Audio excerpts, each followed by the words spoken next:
have you seen generosity at St. Alban? Generosity at St. Albans is seen frequently with people that do their best to be generous with their time and talents.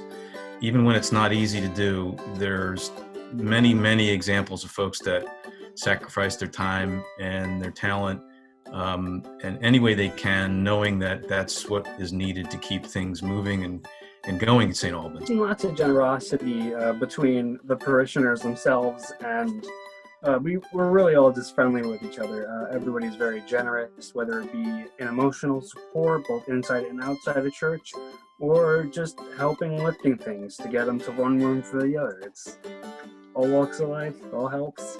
We're so generous in so many different ways, with our time, with our talent, with our finances.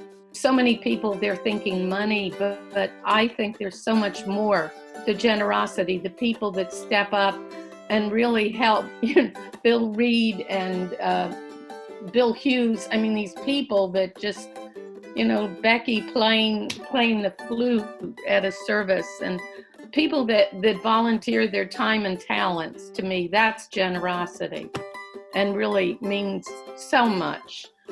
The way everybody volunteers between cleaning, outdoors, flea market, gift card sales, counting, singing, everything. We're generous with our time, our treasure, our talent.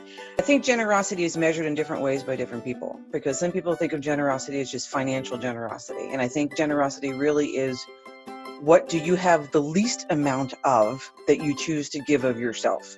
I see generosity at St. Albans both personally, the way we're treating each other, asking each other, especially like during a pandemic, how are you? Do you need some help?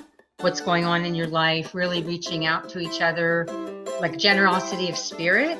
But then I also see generosity, how we're even now reaching out in the community, helping harvest. I'm still collecting things for Opportunity House, things in the community to be generous and to help others. People really go out of their way, like when someone is ill, that people check on them. There have been many, many times when there have been emergencies in the community and St. Alban has stepped up. I remember the first time we came to church, there was postcards on the pews because there was a parishioner that was in some financial straits and was like, hey, let's help it out.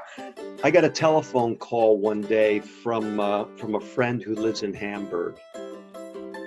And she told me that her sister's house had burned down to the ground and they lost everything.